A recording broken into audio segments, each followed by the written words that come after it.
Hello, this is Alex from TheGamersUpNorth, bringing you a video of 5 easy ways to improve at Call of Duty Modern Warfare 3. I used to be really bad at the Call of Duty series.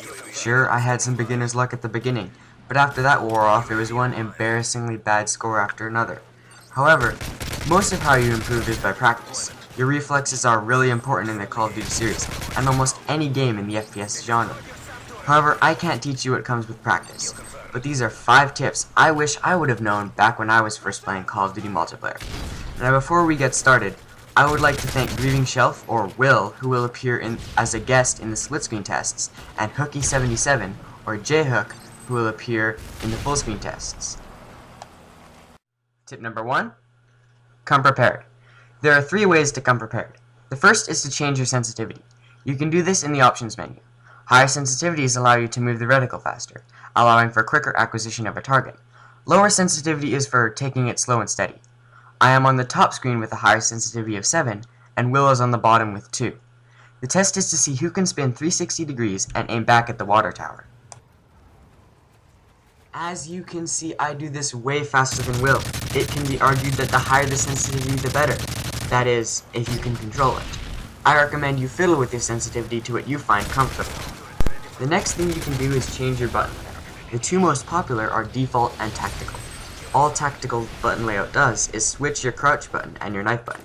However, on computer you have complete control of the button layout. In the first clip, I spin around crouching on default controls. As you see, I have to take my thumb off the look stick to press B, or circle on PS3. On the second clip, I can do both at the same time. Tactical not only allows for a more freer crouching and proning experience, but also drop shotting, when you face an enemy head-on and hit the deck to try and avoid some bullets. However, the tactical controls are at the cost of an easy, close-range panic knife kill. Another way to come prepared is your custom classes, particularly anti-air. If you feel predator missiles always come for you, the trophy system can stop that, as Will and I demonstrate. I also strongly recommend you bring an anti-air class with a lock-on launcher. In just 1 or 2 lives, you can clear the skies and get back to business. A good chance to switch to your anti-air class is when you get killed by the enemy airsuit.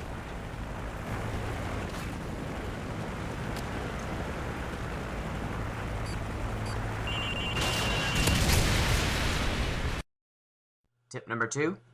Don't get caught red-handed. What this means is, minimize your chance of getting killed while reloading by going behind cover. This still applies to you if you have sleight of hand. In the first clip, I don't reload behind cover, and I get killed while reloading. And in the second clip, I go behind cover and pull off 2 easy kills with a reload in between. Tip number 3. Burst fire. In the first clip, I spot my enemy downrange and hold the trigger like there's no tomorrow. That doesn't work out so well. In the second clip, I pick my shots carefully and end up getting out alive.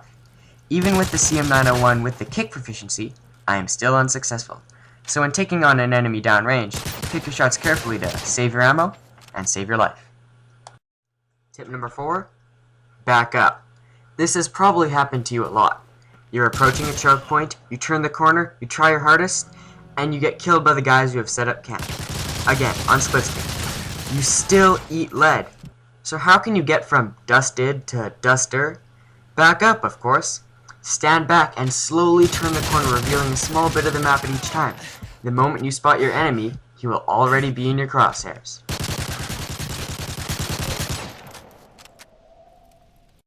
Tip number 5, the most important one of all, know your radar. Know what's going on in the game, where the enemies are firing from, and make the right calls to get the kills. Let's take a common situation that can happen on any map. Pay attention to the radar. You see that one of your teammates is over there.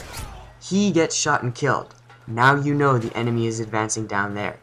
So it's up to you to intercept them, and by using all of the other tips, you should be able to turn out on top.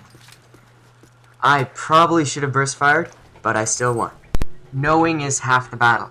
So being able to better predict the enemy, know what to expect, and respond accordingly will take your game to the next level. It's why I'm running UAV in this video. It may take a little while to understand the radar and the sneaky silencers and assassins, but when I play, I always glimpse over at the radar ever so often. It's like being able to look through walls if you do it right. Once again, this is Alex from The Gamers Up North. Thanks again to Jaeh and Will, and thank you for watching this video. I hope it helped, and hopefully you can return the favor and help me back by subscribing to The Gamers Up North, or liking the video, or you can share it with your friends or followers so that you guys can dominate Call of Duty together. And please comment if you have any questions. I will gladly reply to them or post a video response to clear anything up. Goodbye.